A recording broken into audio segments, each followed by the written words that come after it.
नमस्कार। कलाम एकेडमी के digital platform पर आप सभी विद्यार्थियों का एक बार फिर से हार्दिक स्वागत, अभिनंदन, आदाब, आभार, इस्तकबाल, खैर मकदम है। मैं हूं विवेक, एक बेहद महत्वपूर्ण वीडियो लेकर आप लोगों के बीच में हाजिर हूं और इस वीडियो में हम बात करेंगे दो महत्वपूर्ण सिद्धांतों की। वो दो महत्वपूर्ण सिद्धांत जो संज्ञानात्मक विकास के सिद्धांत में एक बड़ी महत्वपूर्ण भूमिका निभाते हैं। हम सबसे पहले आज की इस वीडियो में बात करेंगे जीरोम ब्रूनर के सिद्धांत की और उसके बाद हम बात करेंगे लेव वाइगॉत्स्की के सिद्धांत की। दो सिद्धांत जिनसे बहुत बार प्रश्न पूछे जाते हैं, यहां तक कि रीट 2021 में भी एक क्वेश्चन वाइगॉत्स्की का आया ही था। तो हमें उन्हीं को समझते हुए ब्रूनर पियाजे को हमने देख लिया, अब हम ब्रूनर और वाइगॉत्स्की को समझने की कोशिश करते हैं। लेकिन इससे पहले कि ब्रूनर और वाइगॉत्स्की के बारे में जानने की कोशिश करें, इनके सिद्धांत को पढ़ा ही क्यों जाता है ये जानना जरूरी है। पढ़ा इसलिए जाता है क्योंकि ब्रूनर और वाइगॉत्स्की बहुत डिफरेंट बात करते हैं। संज्ञान को समझाने के लिए पियाजे का कहीं कहीं खंडन भी करते हैं और कहीं कहीं अपनी विशेष थ्योरी देते हैं। ब्रूनर, जिन्होंने एजुकेशनल साइकोलॉजी में एक बहुत ही रिवोल्यूशनरी प्रयोग किया और उनके इसी रिवोल्यूशनरी प्रयोग के कारण बहुत से उन्होंने जो संप्रत्यय दिए, उन संप्रत्ययों के कारण आज भी उन्हें पूरे विश्व भर में जाना जाता है। एक इंग्लिश मनोवैज्ञानिक थे। आइए सबसे पहले ब्रूनर के संज्ञानात्मक विकास के सिद्धांत को समझने की कोशिश करते हैं। बहुत संक्षिप्त सी ये वीडियो है और बहुत संक्षिप्त से इसके अंदर हमें 3-4 पॉइंट समझने हैं। तो सबसे पहले ब्रूनर का संज्ञानात्मक विकास। ब्रूनर ने अपने संज्ञानात्मक विकास की 3 अवस्थाएं दी है साथियों। तो ब्रूनर के संज्ञानात्मक विकास की 3 अवस्थाएं हैं, ये बात आप याद रखिएगा।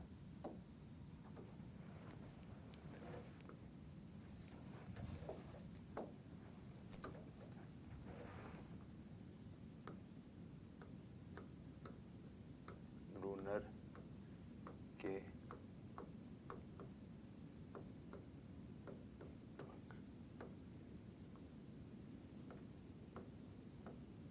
विकास के अंतर्गत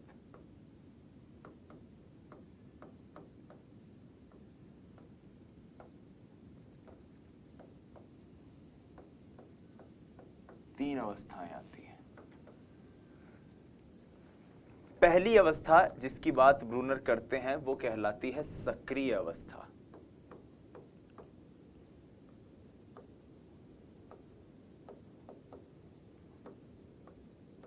सक्रिय अवस्था जिसको हम इंग्लिश में कहते हैं इनएक्टिव स्टेज।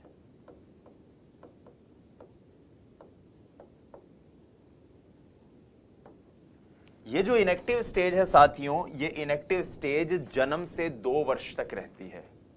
तो पहला पॉइंट इस सक्रिय अवस्था का जो आपको याद रखना है वो ये है, जन्म से 2 वर्ष।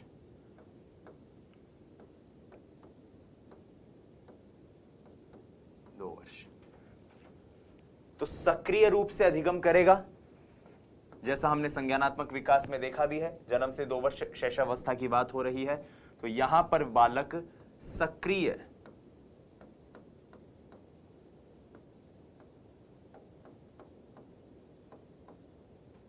क्रियाओं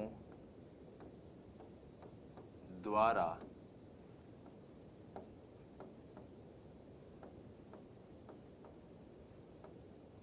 अधिगम, सक्रिय क्रियाएं करता है जिनके द्वारा बालक अधिगम करता है। इन सक्रिय क्रियाओं में किनका प्रयोग होगा? इन सक्रिय क्रियाओं में सबसे महत्वपूर्ण बात ज्ञानेंद्रियों का प्रयोग होगा। ज्ञानेंद्रियों का प्रयोग, सबसे ज्यादा जोर जिस चीज पर होता है वो होता है प्रत्यक्ष अनुभव। प्रत्यक्ष अनुभव पर जोर होता है। और सबसे महत्वपूर्ण बात जो इसके अंतर्गत आपको ध्यान रखनी चाहिए वो ये कि जन्म से 2 वर्ष सक्रिय क्रियाओं द्वारा अधिगम, ज्ञानेंद्रियों का प्रयोग, प्रत्यक्ष अनुभव, यानी इस अवस्था में संकेत का या प्रतीकों,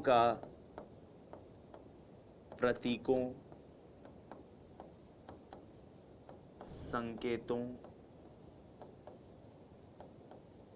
भाषा का प्रयोग नहीं।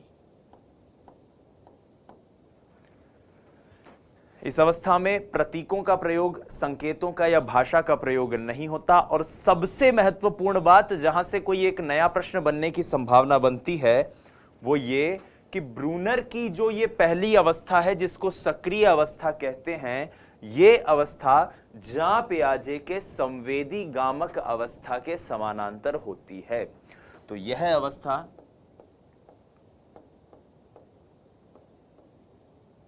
पियाजे की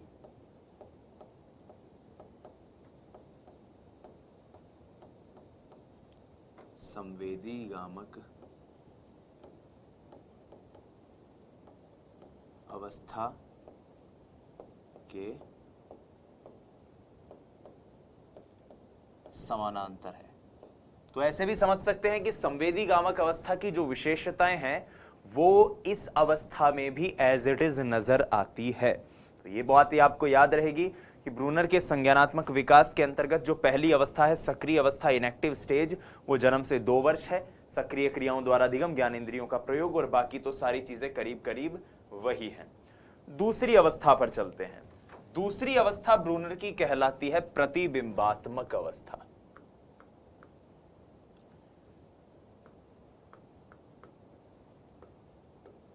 प्रतिबिंबात्मक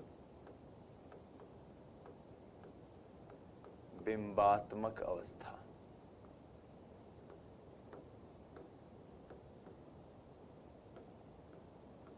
इसको कहते हैं आइकॉनिक स्टेज।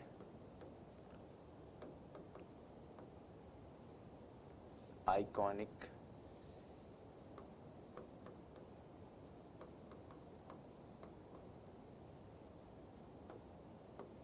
स्टेज।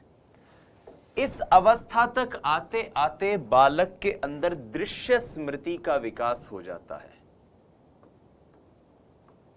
दृश्य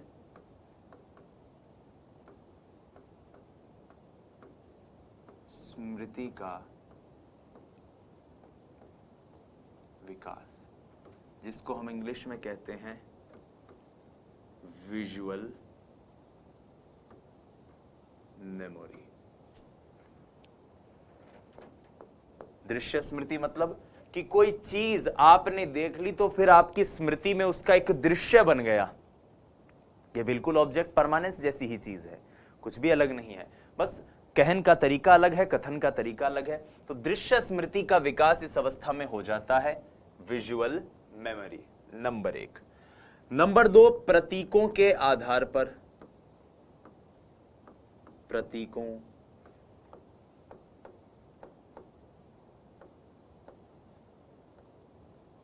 प्रतिबिंबों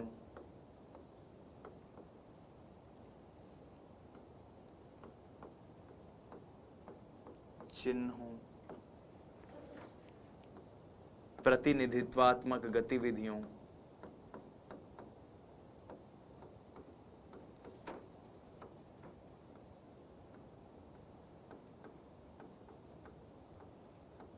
गतिविधि द्वारा चिंतन। वही अवस्था जब बच्चा चीजों को देखकर एक प्रतीक बनाता है और उसके आधार पर चिंतन करता है। जो बच्चा कौन सी अवस्था का है? प्रतिबिंबात्मक अवस्था का। और ये अवस्था कहां से कहां तक होगी? ये होती है 2 से 7 वर्ष तक। आप कहोगे कि सर इतनी देर तक 2 से 7 वर्ष क्यों नहीं बताया? इतनी देर तक 2 से 7 वर्ष इसलिए नहीं बताया क्योंकि ये 2 से 7 वर्ष आते ही एक कॉन्सेप्ट दिमाग में आएगा कि सर पियाजे वाली भी तो 2 से 7 वर्ष ही थी। बिल्कुल सही बात कही आपने। और इसीलिए यहां से एक तीसरा पॉइंट बनता है कि यह अवस्था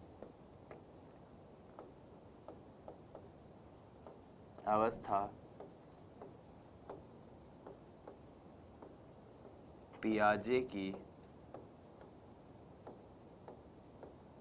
पूर्व संक्रियात्मक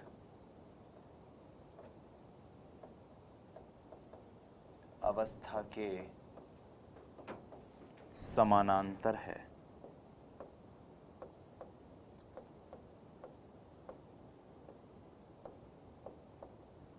यानी पूर्व संक्रियात्मक अवस्था की जो विशेषताएं हैं वही विशेषताएं आपको प्रतिबिंबात्मक अवस्था में भी देखने को मिलती है। आइए अब आगे बात करते हैं और एक और महत्वपूर्ण अवस्था, जो तीसरी महत्वपूर्ण अवस्था है, अंतिम महत्वपूर्ण अवस्था है ब्रूनर के संज्ञानात्मक विकास के सिद्धांत की, उसकी चर्चा कर लेते हैं। तीसरी अवस्था जो है इसके अंतर्गत वो कहलाती है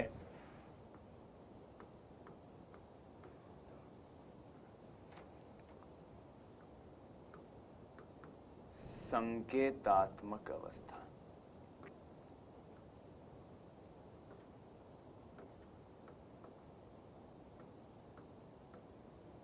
सिंबॉलिक स्टेज।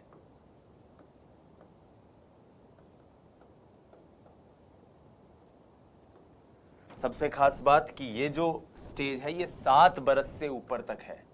7 वर्ष, कई पुस्तकों में इसे 7 से 11 वर्ष लिखा जाता है, कई पुस्तकों में इसे माना जाता है बस 7 वर्ष से ऊपर फिर संकेतात्मक अवस्था ब्रूनर ने बता दी है।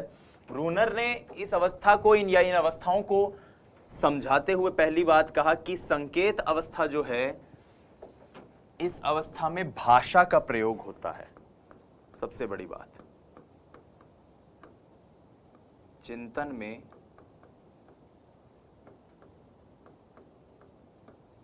भाषा का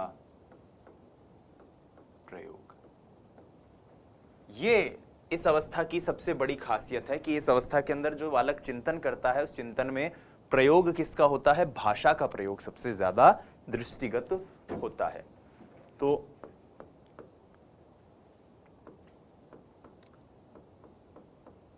तार्किक चिंतन करते हैं, ठीक है, तार्किक चिंतन भी होता है।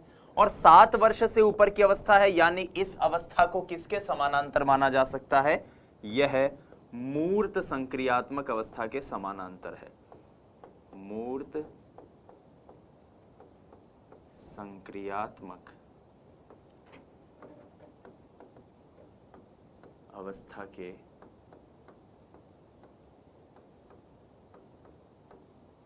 समानांतर है।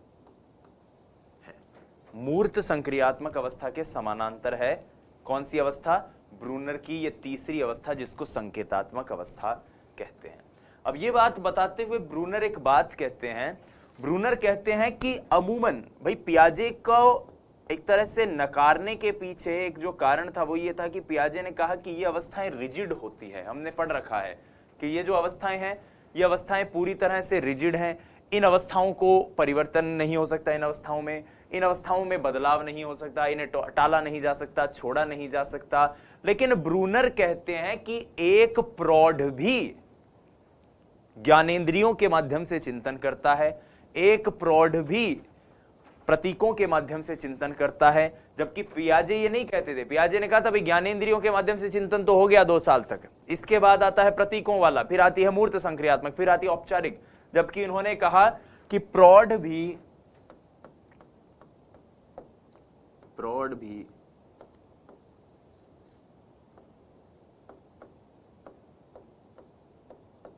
ज्ञानेंद्रियों व प्रतीकों के प्रयोग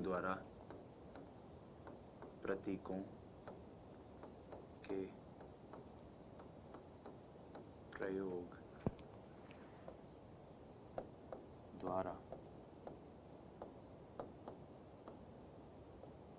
चिंतन करते हैं। ज्ञानेंद्रियों व प्रतीकों के प्रयोग के द्वारा प्रौढ़ भी चिंतन करते हैं। ये बात किसने कही? ये बात कही ब्रूनर ने। जैसे मान लीजिए आपको मैं कहूं कि आप कभी सीकर में आए तो लाधू राम जी के जो लड्डू हैं बड़े जबरदस्त हैं, उनको खाइएगा। अब लाधू राम हलवाई के जो लड्डू हैं या जवाहर पांड्या जी की जो कचौड़ी है वहां की, सीकर की बड़ी प्रसिद्ध है, हमें बड़ी पसंद है हम सब टीममेट्स को, तो इसका स्वाद कैसा है ये आप तब तक पता नहीं कर सकते जब तक आपने स्वयं नहीं खाई हो, या आप साथी भी जिस गांव में जिस शहर में रहते हैं वहां पे कोई ना कोई ऐसी मिठाई या कोई ऐसा खाने का पदार्थ होगा जो बहुत ज्यादा प्रसिद्ध होगा, उसके बारे में मैं तब तक अंदाजा नहीं लगा सकता जब तक मैंने खुद ने उसका टेस्ट नहीं किया हो। तो इसका मतलब टेस्ट का संप्रत्यय व्यक्ति के दिमाग में कब बनेगा? जब व्यक्ति ने स्वयं ने उसको ग्रहण किया हो। और यही संकेतात्मक, माफ कीजिएगा, यही प्रौढ़ों के द्वारा किया जाने वाला ज्ञानेंद्रियों के प्रयोग से चिंतन है, नंबर 1। नंबर 2, जब हम कहीं बस में यात्रा कर रहे होते हैं तो ऐसा होता है कि हमारे बगल में कोई बुजुर्ग व्यक्ति बैठा होता है, तो हम उसे कहते हैं कि और भाई दादो जी कहां तक चलोगे, तो वो जो व्यक्ति बैठा है वो हमारा दादा नहीं है, मगर फिर भी हम उसको कहते हैं कि भाई दादाजी कहां जाओगे। क्यों? क्योंकि हम ये जानते हैं कि उसका जो चेहरा मोहरा है, उसके कारण जो एक छवि हमारे सामने उसकी बन रही है, उसकी उम्र के आधार पर उससे हमें लग रहा है कि ये हमारी दादा की उम्र का है। तो आपका संबोधन उस प्रतीक के कारण हुआ, जो प्रतीक या जो छवि उस व्यक्ति की बन रही है, जो दृश्य छवि उस व्यक्ति की बन रही है दृश्य स्मृति के कारण, और इसलिए प्रतिबिंबात्मक चिंतन भी हम इस अवस्था में करते हैं। और संकेतात्मक चिंतन तो हम करते ही हैं भाषा के प्रयोग के द्वारा। इसको आप ऐसे समझिए कि सक्रिय अधिगम जब होगा तो एक बालक को ब्रूनर को समझाने के लिए मुझे ब्रूनर को सामने लाना पड़ेगा। प्रतीक के प्रतिबिंब के केस के अंदर होगा, दूसरा जो आइकॉनिक स्टेज है वहां पर ब्रूनर की तस्वीर से ही काम चल जाएगा, और जो तीसरी स्टेज है वहां पर ऐसी जरूरत नहीं पड़ेगी, सिर्फ भाषा के प्रयोग से काम होने लग जाता है। तो ये ब्रूनर की 3 महत्वपूर्ण अवस्थाएं हमने देखी। अब इन अवस्थाओं के अलावा ब्रूनर ने कई महत्वपूर्ण अवधारणाओं की बात भी कही है। मैं अक्सर आप लोगों को कई ऐसे न्यूमोनिक्स बताता रहता हूं, और उस प्रक्रिया में मैं आज आपको 3 न्यूमोनिक्स बता रहा हूं। उन 3 न्यूमोनिक्स को आपको याद रख लेना है। SSD,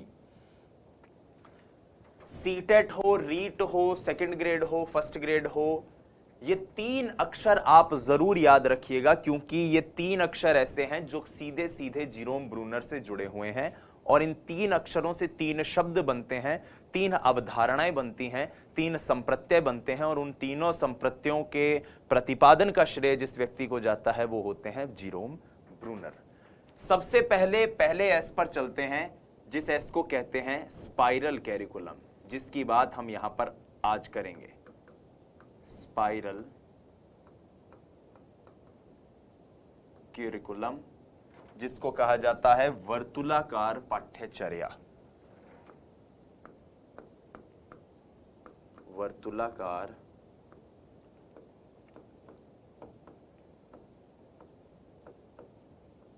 पाठ्यचर्या।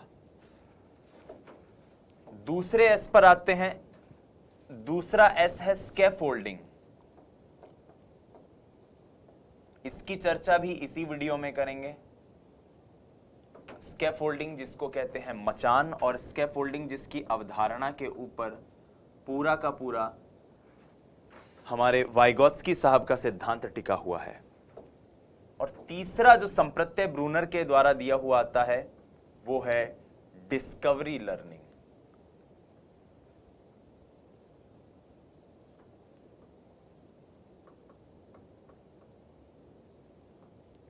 डिस्कवरी लर्निंग, जिसको हम कहते हैं अन्वेषणात्मक अधिगम।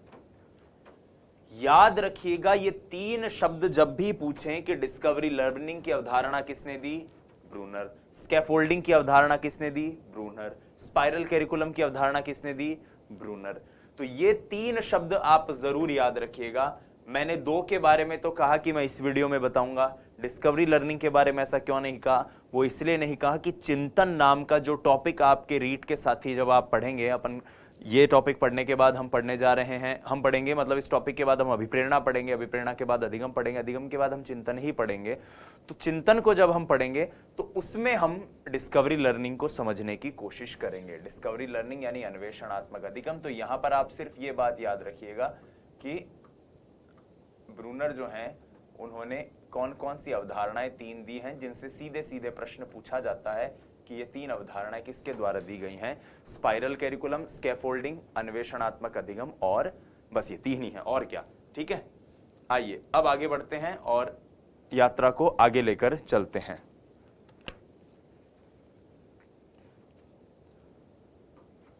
बात करते हैं उस टॉपिक की जिस टॉपिक पर ये पूरा कॉन्सेप्ट टिका हुआ है, और उस टॉपिक का नाम है स्पाइरल कैरिकुलम। ये स्पाइरल कैरिकुलम आखिर क्या होता है। तो ब्रूनर का एक कथन है, जिस कथन को आपको याद रखना है। ये कथन रीट में तो नहीं पूछा हुआ कभी, लेकिन फर्स्ट ग्रेड में एक बार सीधे सीधे पूछा है इन्होंने 2013 में। ब्रूनर का एक कथन है, पहले मैं हेडिंग लगा देता हूं।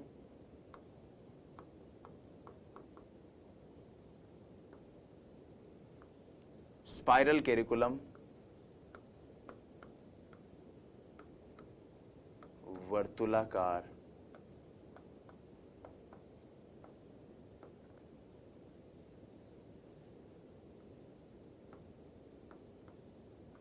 पाठ्यचर्या। स्पाइरल कैरिकुलम के बारे में समझाते हुए ब्रूनर ने एक बात कही कि व्यक्ति को किसी भी अवस्था में कुछ भी सिखाया जा सकता है, बस हमें उसकी संज्ञानात्मक योग्यताओं का पता रहे। इस बात को आप याद रखिएगा, बालक को किसी भी अवस्था में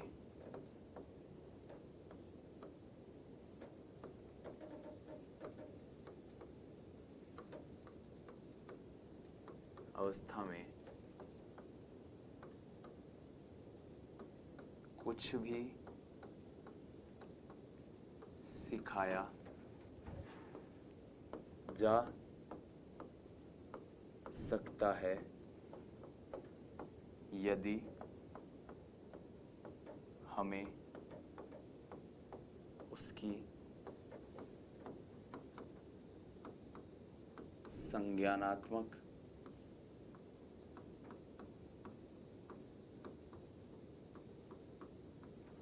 योग्यताओं का पता रहे।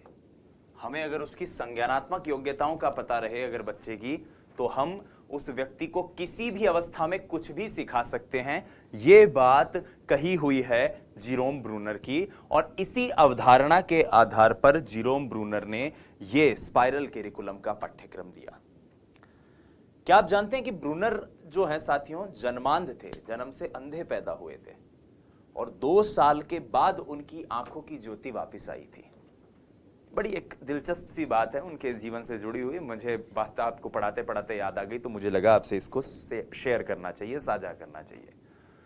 स्पाइरल कैरिकुलम क्या है, इस बात को समझाने से पहले मैं यह बताना चाहूंगा कि आज विश्व के 60% से अधिक देशों में, 60 से अधिक नहीं, 60% से अधिक देशों में जो पाठ्यक्रम विद्यालय शिक्षा में उपयोग में आता है, जिस पाठ्यक्रम की भारत भी जिसको फॉलो करता है, उन देशों में भारत भी एक है, उस पाठ्यक्रम की पूरी जो अवधारणा है, पूरा जो कॉन्सेप्ट है, वो वर्तुलाकार पाठ्यचर्या पर आधारित है। आपने नोटिस अगर किया हो तो आपने देखा होगा कि जो चीजें, जो टॉपिक, जो कंटेंट आपने क्लास 6 में पढ़े थे, 6ठी कक्षा में पढ़े थे, वही चीजें करीब करीब आपने कक्षा 8 में पढ़ी थी। जो चीजें आपने कक्षा 8 में पढ़ी थी, वही चीजें करीब करीब आपको कक्षा 10 में पढ़ाई गई थी, और वही चीजें करीब करीब आपको कक्षा 12 में पढ़ाई गई थी। ठीक इसी प्रकार से जो 7वीं कक्षा में पढ़ा वो 9वीं में पढ़ा, वही पढ़ा आपने 11वीं में। हाँ, 6ठी में जो पढ़ा था 8वीं में थोड़ा ज्यादा डिफिकल्ट था, 8वीं में जो पढ़ा 10वीं में थोड़ा ज्यादा डिफिकल्ट था, 10वीं में जो पढ़ा वो थोड़ा सा 12वीं में ज्यादा डिफिकल्ट था। वर्तुलाकार पाठ्यचर्या कुछ और नहीं कहती, बल्कि इसी तरह से बच्चे को पढ़ाने की पैरवी करती है कि बालक के सामने जब भी नया कंटेंट दिया जाए तो उसे सरलता से जटिलता की ओर देना चाहिए। पहली बात तो पहले उसे सरल चीजें पढ़ाओ, और हर चीज, हर टॉपिक उसके सामने एक निश्चित अवधि से बार बार आना चाहिए। हर टॉपिक उसके सामने एक निश्चित अवधि से बार बार आए, और हर बार उस टॉपिक का डिफिकल्टी लेवल पहली बार से थोड़ा सा ज्यादा हो। हर बार डिफिकल्टी लेवल थोड़ा सा पहले से ज्यादा हो। तो इस प्रकार से अगर बालक के सामने कोई कंटेंट आता रहेगा तो वो विकास के वर्तुलाकार सिद्धांत का भी समर्थन करते हुए बालक एक नया कंटेंट सीखेगा। फिर अगले साल में, जैसे 6ठी क्लास में कुछ उसने पढ़ा, 7वीं क्लास में 6ठी वाला जो है वो परिपाक होगा, कंसोलिडेट होगा, नया कंटेंट आएगा, और 8वीं कक्षा में फिर 7वीं क्लास वाला कंटेंट थोड़ा सा, और 8वीं कक्षा में माफ कीजिएगा 6ठी वाला कंटेंट जो है वो थोड़ा और डिफिकल्ट होकर उसके सामने आएगा। तो सिंपल सी बात है, मेरे हिसाब से आप अच्छे से क्लियर आपको हो गई होगी कि बालक के सामने एक निश्चित अवधि या अंतराल से उसका पाठ्यक्रम के विषय आने चाहिए, और हर बार डिफिकल्टी लेवल, कठिनाई का स्तर पहले से ज्यादा होना चाहिए। तो निश्चित अंतराल से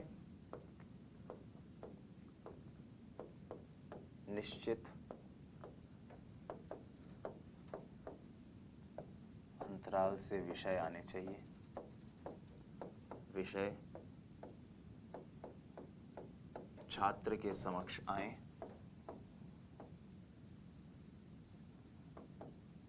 प्रस्तुत किए जाएं।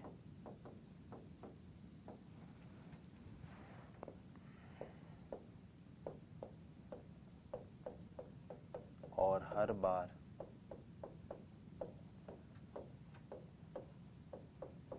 कठिनाई का स्तर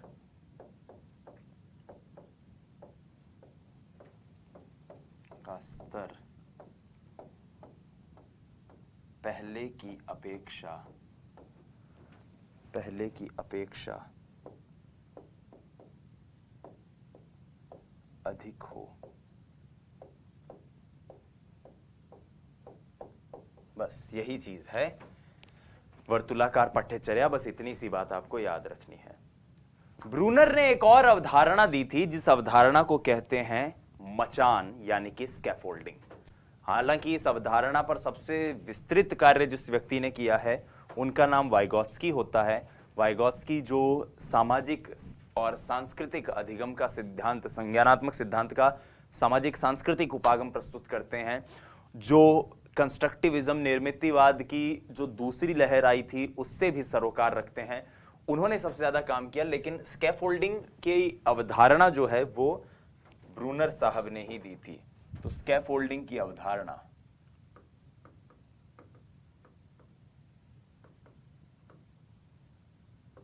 आप कहेंगे कि सर कम से कम स्लाइड तो अच्छी सी ले लो यार, हैं?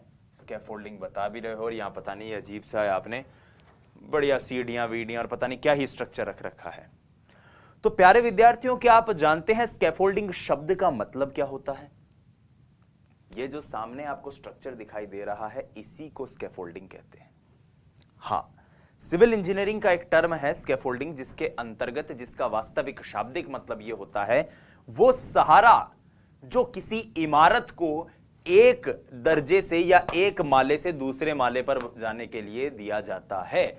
जैसे कि आपने अक्सर देखा होगा हमारे शहरों में, गांवों में जब कोई मकान बनता है तो या फिर किसी व्यक्ति को छत पर एक कंस्ट्रक्शन करवाना होता है तो वो मकान के चारों ओर लकड़ी की बल्लियां लगा दी जाती हैं और उनको एकदम बढ़िया जेवड़ी से बांध के और पूरा ऐसे पेटी पैक कर दिया जाता है पूरे उसको, ताकि मजदूर लोग जो कंस्ट्रक्शन से जुड़े हुए लोग हैं वो बहुत अच्छे से उनका उपयोग करके उन पे चढ़ के एकदम अच्छे से एक बड़ी शानदार भव्य सी इमारत का निर्माण कर सकें। तो ये जो लकड़ी के बल्लियों के द्वारा जो आधार दिया जाता है, इसी आधार को बध्यक्रम कहा जाता है, इसी आधार को मचान कहा जाता है, इसी आधार को स्कैफोल्डिंग कहा जाता है। लेकिन यह तो बात हुई व्यवहारिक दुनिया की। जब मैं संज्ञान की बात कर रहा हूं वहां स्कैफोल्डिंग क्यों उपयोग में आती है? वहां स्कैफोल्डिंग इसलिए उपयोग में आती है क्योंकि कई बार विद्यार्थी को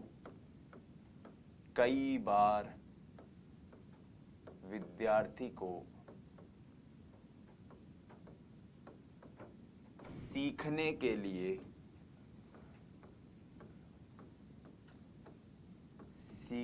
लिए कोई भी चीज अगर विद्यार्थी सीखना चाहता है उसके लिए अपने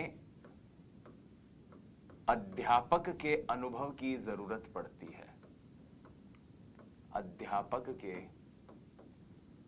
अनुभव की आवश्यकता पड़ती है।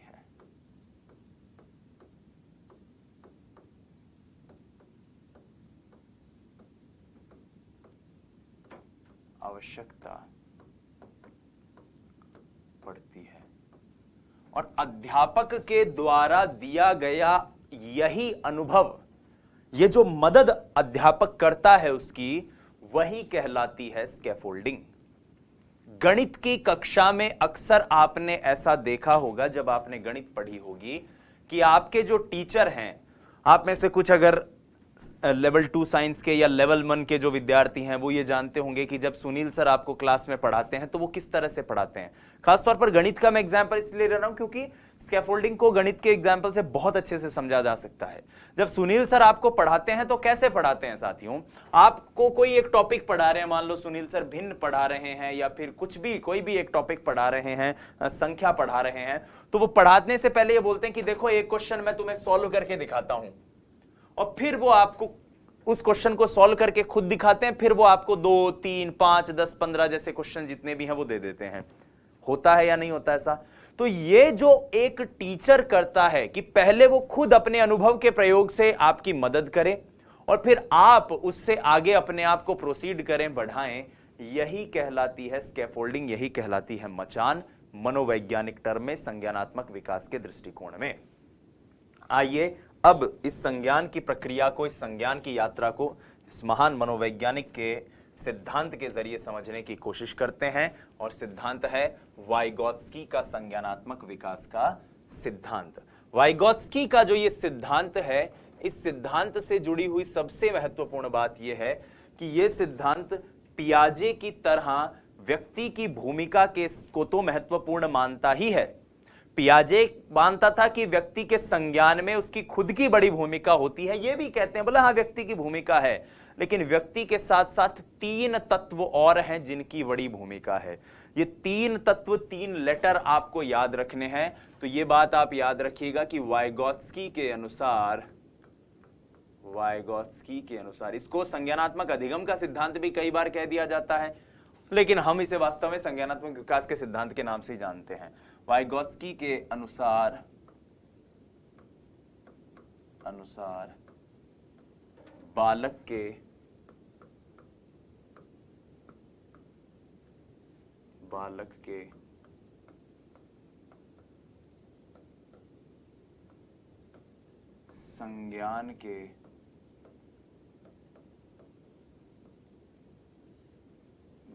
के संज्ञान के विकास में स्वयं की भूमिका के साथ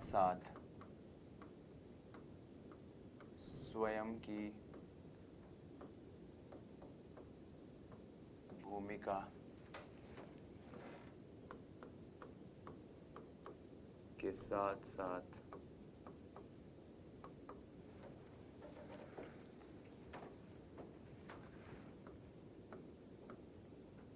समाज, संस्कृति एवं भाषा की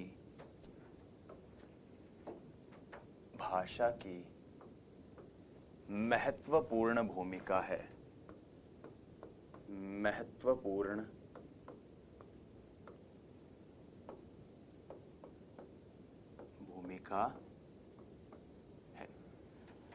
समाज, संस्कृति और भाषा, सोसाइटी, कल्चर एंड लैंग्वेज, व्यक्ति के संज्ञान के विकास में ये 3 चीजें भी उतनी ही महत्वपूर्ण है जितना कि व्यक्ति स्वयं।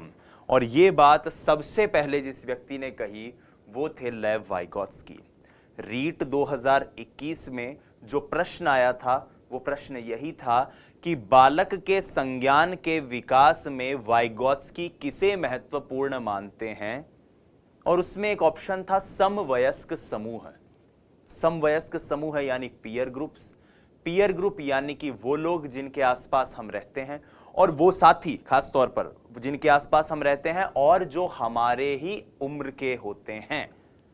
जैसे आप विद्यालय में पढ़ते हो तो आपके दोस्त, आप कोचिंग में पढ़ते हो तो आपके आसपास के दोस्त। तो ये सारे लोग किसके अंतर्गत आएंगे? समाज के अंतर्गत आएंगे। और जाहिर सी बात है, समाज की बात हो रही है तो कौन रोल प्ले करेगा? वाइगोत्स्की।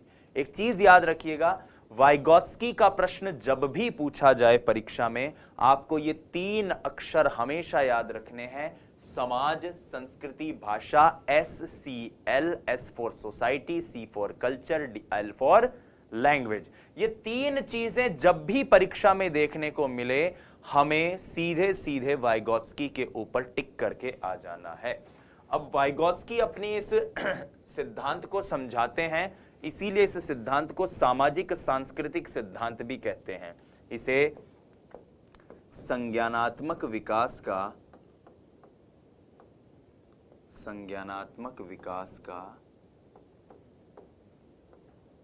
सामाजिक सांस्कृतिक सिद्धांत भी कहा जाता है। सामाजिक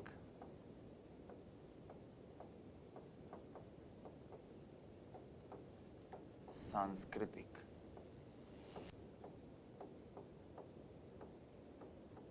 सिद्धांत, ये बात आप याद रखना।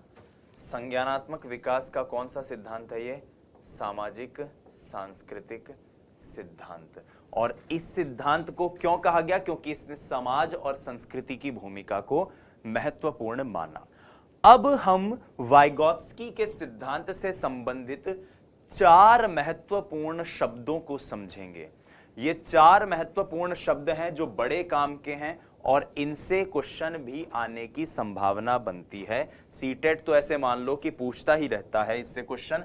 सबसे पहला शब्द है वास्तविक विकास का स्तर। ध्यान से सुनिएगा, वास्तविक विकास का स्तर।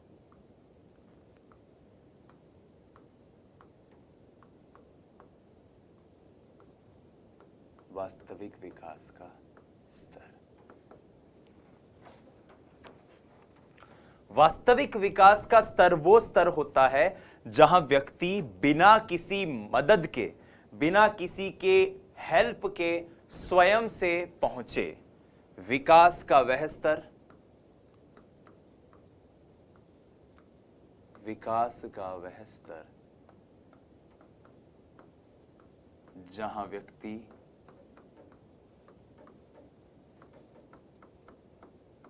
बिना किसी की मदद के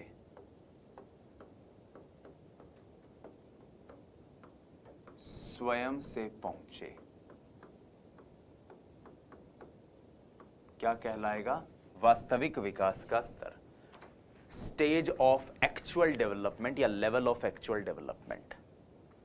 मसलन आप गाड़ी चलाना सीख रहे हैं या साइकिल चलाना सीख रहे हैं, और साइकिल चलाने की प्रक्रिया में आपको ना तो आप जो साइकिल चला रहे हो उस साइकिल में ना तो पीछे वो टायर लगे हुए हैं जैसे अक्सर बच्चों की साइकिल में लगे हुए होते हैं, और ना ही आप जो साइकिल चलाना सीख रहे हो उस साइकिल को पीछे से कोई परिवार का सदस्य पकड़कर आपकी मदद कर रहा है।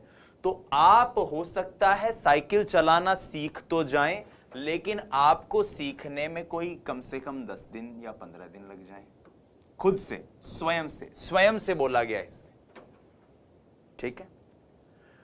अगर मैं कहूं कि एक विकास का स्तर वो हो जहां किसी ने आपकी मदद कर दी हो, मुझे इस बात का जवाब दीजिएगा कि अगर यही साइकिल आप टायर लगा के चलाना सीखते या कोई आपका परिवार का सदस्य पीछे से गाड़ी पकड़ के आपको मदद करता, तो तब भी क्या आपको 10-15 दिन लगते? तो आप कहते नहीं सर, तब हो सकता है हमें 6-7 दिन में ही सीख जाते या 8-10 दिन में सीख जाते, इतने दिन तो नहीं लगते, उससे 5-10 दिन कम ही लगते। इसका मतलब एक होता है संभावित विकास का स्तर, संभावित विकास का स्तर। ठीक है, प्रोबेबल डेवलपमेंट कह सकते हैं इसको। तो यह है विकास का वह स्तर, विकास का वह स्तर जहां व्यक्ति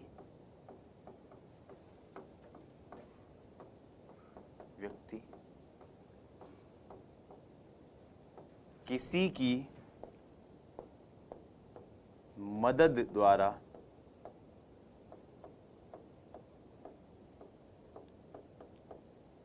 पहुंचे, जहां व्यक्ति किसी की मदद के द्वारा पहुंचे, वो स्तर विकास का क्या कहलाता है? वो कहलाता है संभावित विकास का स्तर, या कई किताबों में से संभाव्य विकास का स्तर भी कह देते हैं। ठीक है, क्लियर है? अब आइए बात करते हैं। ठीक है, अब एक लेवल तो वो था जहां आप खुद से बिना किसी की मदद से, बिना किसी के सहायता से पहुंच रहे थे, ये था एक्चुअल लेवल। एक लेवल वो जहां आपको किसी टीचर ने, किसी अभिभावक ने, किसी आपसे ज्यादा जानने पहचानने वाले ने मदद कर दी।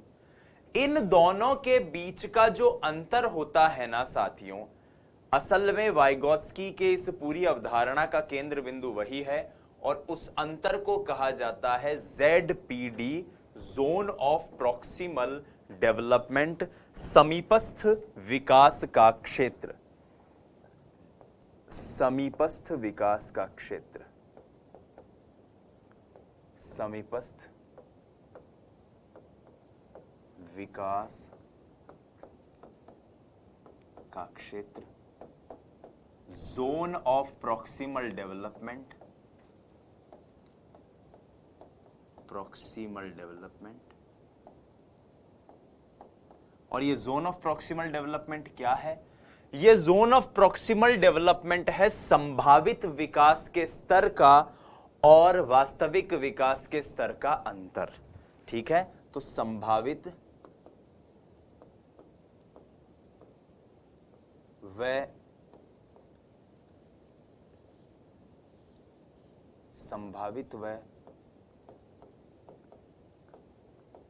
वास्तविक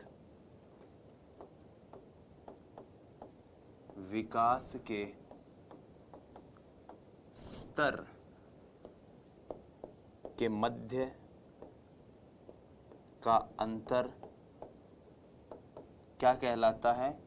समीपस्थ विकास क्षेत्र यानी zone of proximal development. That's it.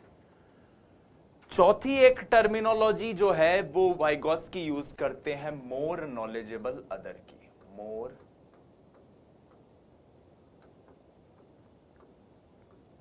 Knowledgeable other. एक ऐसा व्यक्ति जो आपसे ज्यादा जानता है और आपकी मदद कर रहा है, वो क्या है? MKO। कोई भी ऐसा व्यक्ति। अब मैं एक एग्जाम्पल देता हूं, उसमें आप समझो। मान लो आपको गणित में एक टॉपिक पढ़ना था, आपके पास कोई स्रोत नहीं था, आप उस टॉपिक को 15 दिन लगाते तब जाके आपके समझ में आता, तो वो 15 दिन आपका क्या था? वास्तविक विकास का स्तर। 15 दिन में आप जहां तक पहुंचते वो क्या है? वास्तविक विकास का स्तर। लेकिन आपकी मदद अगर आपका कोई टीचर कर दे, आपका टीचर कोई आपको पढ़ा दे, वो आपको क्वेश्चन हल करके दिखा दे, वो आपको कोई अच्छी किताब ला दे, वो आपको अपने नोट्स दे दे, वो आपको वीडियो से, PDF से साथ बैठ के ट्यूशन किसी भी तरीके से पढ़ा रहा है, तो आप 15 दिन में जितना खुद से सीखते, क्या आप उससे दुगना तिगुना या ज्यादा नहीं सीख जाओगे? हाँ या ना? तो वो दूसरी चीज क्या है? संभावित विकास का स्तर। ओके। अब ये जो अंतर 15 दिन का आया, 15 दिन में आपने टीचर की मदद से जो सीखा और 15 दिन में आप खुद की मदद से जितना सीख पाते, इनके बीच का जो अंतर है, ये क्या कहलाता है? ये कहलाता है समीपस्थ विकास का क्षेत्र, ZPD। वो जो टीचर, वो जो इंसान, वो जो व्यक्ति, ये MKO कई बार बच्चों को कंफ्यूज करता है कि MKO क्या होता है सर?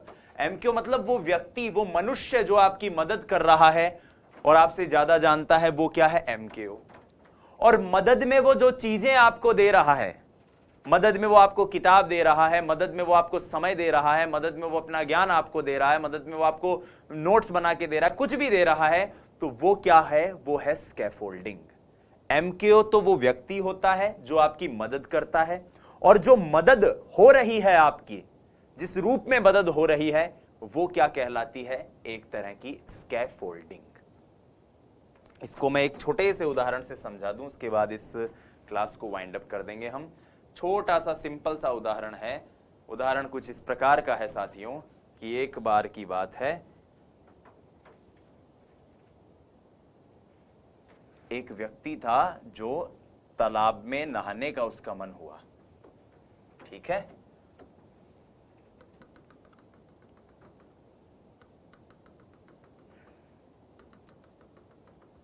तालाब में उसका नहाने का मन हुआ। अब वो यहां पर बैठ के सोच रहा है कि मुझे तालाब में जाके नहाना है, लेकिन उसको तैरना नहीं आता, ज्यादा तैर नहीं सकता। तो वो जानता है कि मैं ज्यादा तैर तो सकता हूं नहीं, तो मैं सिर्फ और सिर्फ यहां तक जा सकता हूं, इससे ज्यादा नहीं जा सकता, क्योंकि यहां तक मैं संभाल लूंगा, इसके आगे मुझसे तैरा नहीं जाएगा।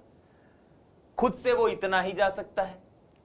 एक व्यक्ति आता है और वो उसे कहता है, क्या हुआ बेटा? बोले, अंकल जी मेरे को तैरना है, लेकिन मैं तो बस इतना ही सीख पाया अभी तक खुद से, इससे आगे नहीं सीख पा रहा।